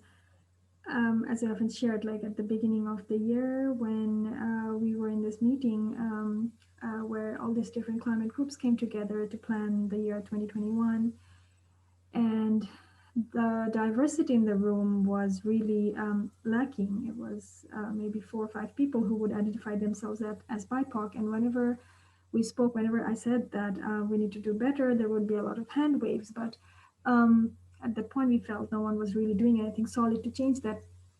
And I think in many ways the fact that it was just this January, February, and then we thought, okay, we're going to do something about it, and then we could really do it by end of this year, and the way, like the amount of people we could bring in together, the interest that we could generate, the panel discussions. I think the first panel where Peter was there was like absolutely beautiful in a way. We had these amazing speakers.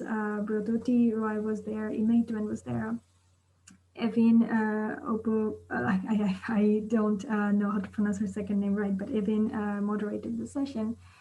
What we take away from that was, I think for me, also as one of the core orga, but also as individually, I think when we really try to do something from a place of conviction, and we hold everyone to a higher standard, we really could bring about a change. And I think it's absolutely important to never give up on that. And especially that the one thing, what's different within the climate movement when we started, the criticism was the movement has to do better, because one thing I always said, like when we say we want to change the society, we have to do better than the rest of the society, you know?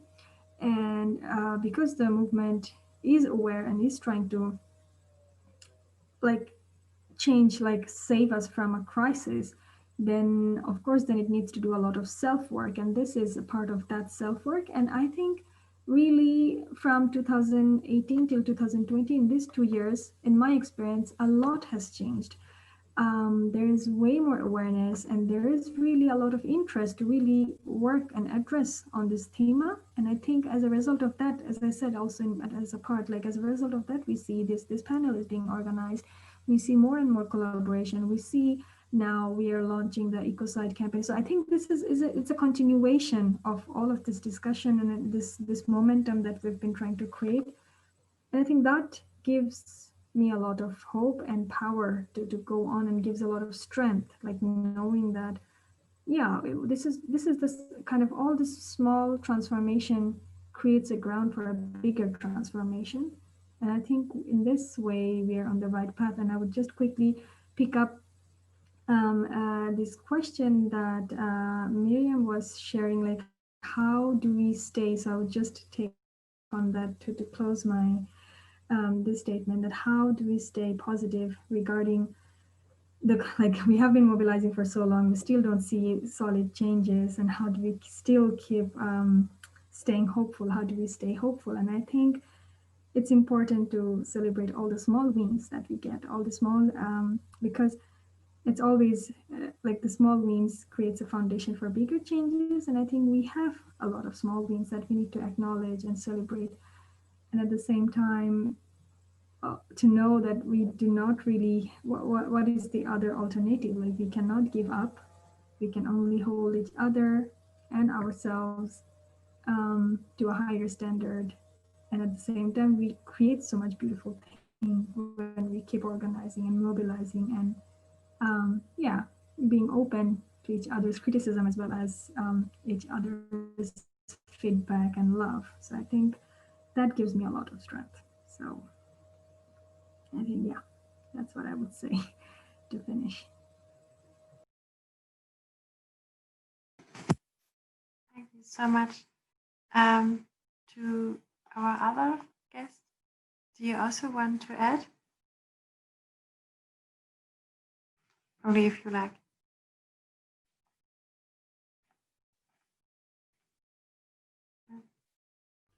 Let me add one small thing, if you allow me to do.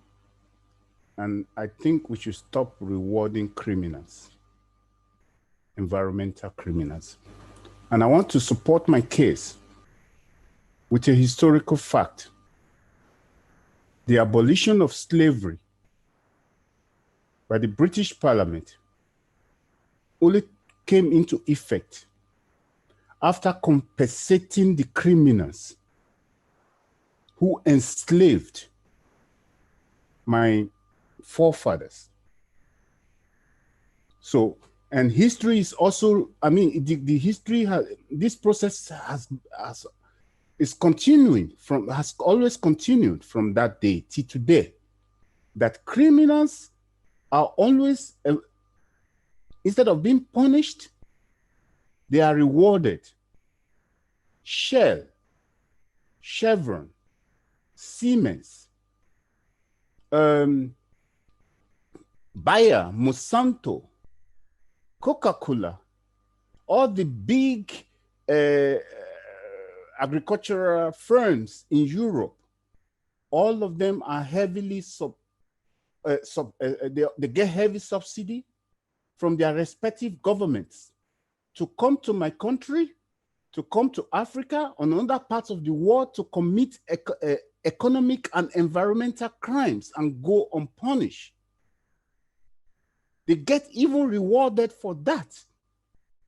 Not only that, these people in these rich countries, because Germany is a poor country, I always say that, people always say, what are you talking about? Germany is a poor country. It's only a little bit funny and that a poor country becomes one of the richest country in the world. Something, it doesn't fit. So, and so we need to talk about that. So I hope this will be my conclusive statement, that we should take this very seriously, to criminalize the act of destruction of our environment, of our nature, of the biodiversity, because that is our future. And if we think that we are in comfort zones here in Europe, because we have all our social securities, of course, social security based on the exploitation of other people from other parts of the world. Let me just remind you that the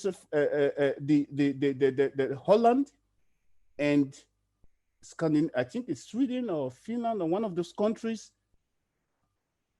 even directly have their social funds financed through profits made by oil companies like Shell. So invariably or practically, we from this part of the world, we are financing your own systems, not even indirectly. So what we're saying now is that we have to turn the table, because the table is turning in the other part of the world. And you cannot sit back to think that you are living in a comfort zone. You see the influx of refugees all over the world. And let me remind everyone here that war or political persecution is not the major cause of migration or making people to flee their homes, but it is the destruction of the environment and thereby the destruction of the livelihood of these people that is actually forcing people to migrate, to take all this risk. And all these people come here, and what do we call them? We call them economic refugees. This is so crazy. This is so annoying. This is so unfair.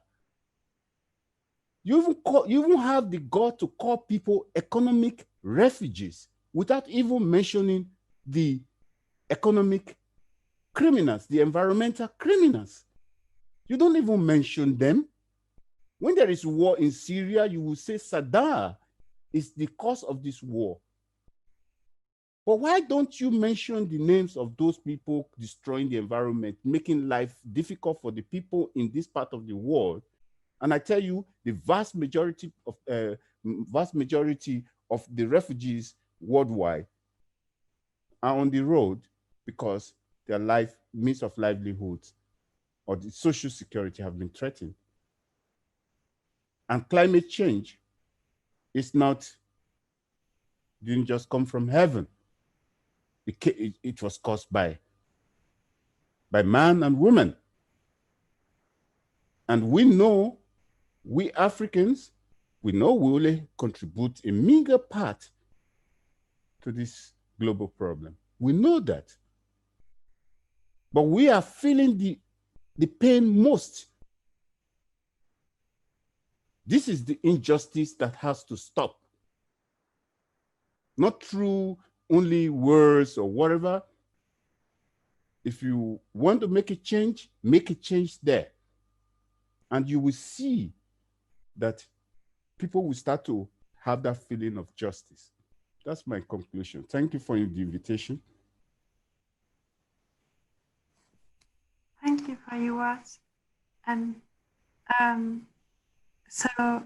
because we only have like 10 minutes left, I also would like to invite Mariner and then Hilda to also have your last words. And also like my last question was also a little bit like, which project are you working on right now? And how could we like support it from Germany if there is like a possibility? And also there was one question from the chat, which was pretty beautiful. Miriam, do you want to read it again? Of course. It was the question, how do you keep up hope and motivation in the fight against climate change and for climate justice, despite so many frustrations and seeing no fundamental change happening? Mary, do you want to start? And then Hilda, I have the last word. Yeah, so For the first question, we have actually a lot that is going on now in the Philippines, but we would really appreciate if you would also sign the petition for the climate justice liability petition. We already had a result last COP25 in Madrid, and it has already been like, it is already legally, this corporation could be legally liable. They're legally accountable. However, we have to put pressure to the Commission on Human Rights in the Philippines to release the resolution of what could be the next step. So that could be our, maybe you could help us with that, amplifying the voices. And also for the second question from the chat box, I think what keeps me moving is, you know, the picture of how my community has been devastated, the picture of how my house has been washed out, the picture of how my family and community have struggled to find a shelter, a temporary shelter, and food to eat. We were isolated for how many days, and there were no help at those times. Whenever I feel like there is no change that is happening, I always ask myself, like, is this even worth fighting for still? Am I even making a difference? Am I even effective in what I'm doing? I have always been, I always go back to my biggest why I even started this fight. Why I even decided that I should focus on this advocacy, because this advocacy is very personal to me. This is for me, if you say like climate change is not real, you're saying like these people, my relatives, my friends have died just because of something that is and denying climate change feels like unfair to me, because I have lost so much and then you're just denying that it doesn't exist. Well, it exists in us and we have been experiencing the brunt of it. And we are hopeful because we don't have a choice but be hopeful, because if you will see the report, the IPCC reports, everything, the graphics and everything, you will, it is so hard to even cling to us, to a small hope that there could be a change. But we're still, but young people now are gathered, young people now are doing our best so they, so that we could save our future. I don't want that my future or my children's future could just be surviving typhoons. I don't want their future could just be surviving every other disaster. I want them to reach their dreams. I want them to study, to be educated, to do whatever they want. And they will not have that if they will be busy surviving super typhoons or other disasters. And the decision, the action should be made now, not in 10 years or 5 years. It should be made now. And I always say this whenever I talk to people, that do not be afraid of raising your voice, do not be afraid of starting something. I know all of you here have already started something on your own way, and you should not feel like you are just alone doing something, because collectively we can do so much with our individual actions. And you should never ever discourage yourself that you are not doing anything, or you are not amplifying something, because a single action can be can be multiplied, and it has a big effect not just in your country but also in other countries from other parts of the world.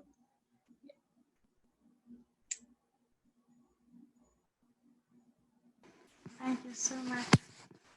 Hilda, you have the last word. Thank you so much. Well, I will start by adding on what Marinelle has just said, that you can take an action. It doesn't matter if you are the only person doing it. For example, I take on a lake shore cleanup activity. I clean up lake shores of Lake Victoria, and I started alone. And right now I get people to join me from different parts of the communities and also from different parts of the country. So you start small and everything will work out. People will get to know about what you do and they will always come and support you. And I wanted to conclude with a statement that we should always not wait for pandemics and disasters to break out for us to act. We should always take on the lead. This COVID pandemic has shown us that climate action is actually necessary, like it can be done, but the big question is, why haven't we done anything about it already? Because if we can take such massive steps for a COVID pandemic, then why not for climate change, which is even a more global challenge than COVID is? And about the question that was asked about how we keep on doing what we are doing despite our inaction or no response, is, in my perspective as a victim of this climate crisis, I would say that climate injustice or this climate crisis left me no choice.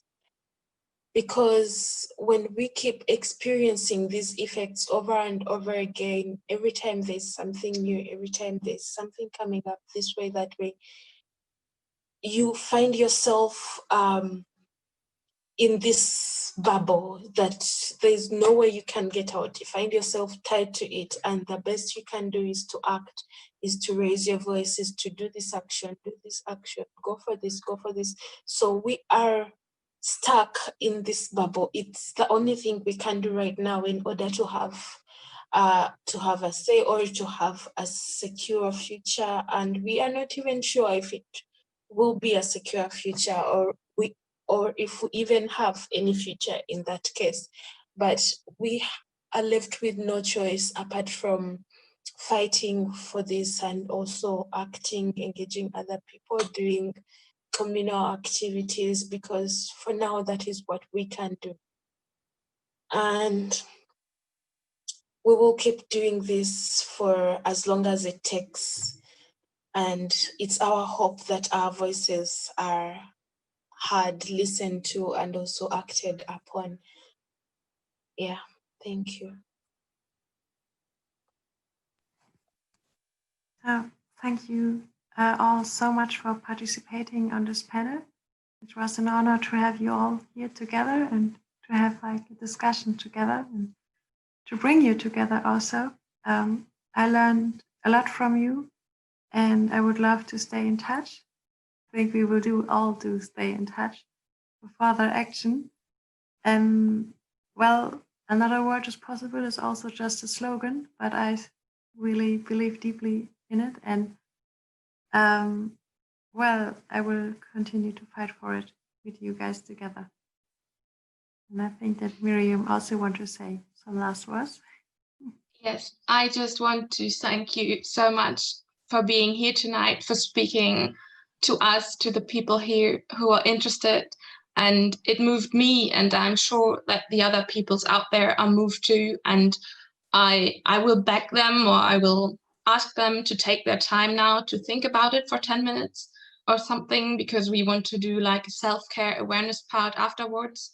It's just so that you know what I will talk in German to them afterwards. So a big thank you from the organization, from our public climate school team. We are really, really happy to have you here. And so I also thank the people who stayed with us tonight. And yeah, it was such a great evening. And now I continue in German. And vielen Dank an euch da draußen, dass ihr so lange durchgehalten habt. Wir hatten auf dem Stundenplan steht Self-Care, Awareness, und wir haben uns gedacht, wir fordern euch dazu auf oder motivieren euch, nehmt euch jetzt ein paar Minuten, nehmt euch Zeit, überlegt, denkt nach über das, was ihr gehört habt. Wir haben heute Abend gehört, Emotionen sind das Erste, die uns vielleicht bewegen, mehr Menschen zu motivieren und weiter unseren Zielen hinterherzustreben und weiter diese Welt, zu retten, würde ich sagen. Und deshalb schließt vielleicht die Augen, denkt nach und redet morgen mit Menschen darüber, was ihr gehört habt. wieder die Erinnerung, wenn ihr Support braucht, wenn ihr Menschen, mit denen ihr kommunizieren wollt, nicht in eurem Umfeld findet, dann wendet euch an unsere Awareness-Seite. Wir sind da für euch. Und jetzt bleibt mir eigentlich nur zu sagen, danke, dass ihr hier wart. Das Programm morgen ist genauso super wie heute. Also schaltet nochmal ein. Die Highlights findet ihr auf unserer Website und auf Instagram. Und genau. So thank you again. We are just waving now to say goodbye, and so that the Technic team knows that we can go offline. So goodbye, good night, and I hope to see you again.